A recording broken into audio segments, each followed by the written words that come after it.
அனஸ் பின் மாலிக் ரஹ்மத்துல்லாஹி அலைஹி வந்து அவங்க வீட்டு அருகில் இருக்க பெண்ணிட்ட போய் கேட்குறாங்க, இந்த பெண்ணை யாருன்னு உங்களுக்கு தெரியுமா அப்படின்னு கேட்குறாங்க.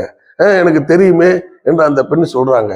அப்ப அவருக்கு அது சொல்றாரு, நபி இந்த பெண் வந்து ஒரு முறை மன்னரையில வந்து நின்று அழுதுகிட்டு இருந்தாங்க. அப்ப நபிகள் நாயகம் அந்த புறமா போய் ஏன் அழுகிறீங்க அப்படின்னு கேட்கும்போது பொறுமையா இருங்கன்னு நபிகள் நாயகம் அந்த பெண்ணுக்கு அறிவுரை சொல்லியிருக்கிறாங்க.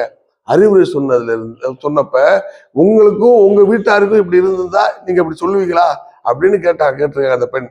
இதை கடந்து போன நபிகள் நாயகம் நபிகளை கடந்து போயிட்டாங்க. அப்ப அனஸ் ரலியல்லாஹு வந்து அது யாருன்னு தெரியுமா உங்களுக்கு அப்படின்னு கேட்டதுக்கு அதுதான் அல்லாஹ்வின் தூதர் அப்படின்னு அவங்க சொல்றாங்க. திருப்பி அந்த பெண்ணு வந்து மனம் முடிஞ்சு போய் அல்லாஹ்வின் தூதரின் வீட்டு வாசலுக்கு அருகில் நின்று அவங்க கேட்கிறாங்க, ரசூலல்லாஹ் எங்களுக்கு நீ யாருன்னு தெரியாது, நீ அல்லாஹ்வின் தூதர் அறியாத இருந்தேன், அதனாலதான் அப்படி பேசிட்டேன் அப்படின்னு சொல்றாங்க. அப்ப நபிகள் நாயகம் சொல்றாங்க, நீங்க வந்து உங்க கஷ்டத்தின் ஆரம்ப நிலையிலேயே நீங்க வந்து பொறுமையா இருக்கிறது தான் அல்லாஹ் உங்களுக்கு கட்டளையிடுறான் அப்படின்னு சொல்றாங்க. இந்த ஹதீஸ்ல இருந்து என்ன விளங்குறதுன்னா, அனஸ் ரலியல்லாஹு அன்ஹு அந்த பெண்ணை பார்த்திருக்கார்கள். பின்னொரு காலத்துல இந்த பெண்ணை உங்களுக்கு தெரியுமா என்று பக்கத்து வீட்டுக்காரர்கிட்ட கேட்டிருக்காங்க.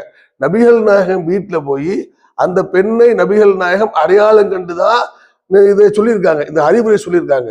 இதுல இருந்து நமக்கு என்ன தெளிவா விளங்க முடியும்னா, பெண்கள் நபிகள் நாயகம் காலத்துல எப்போதுமே முகம் மூடி செல்லவில்லை.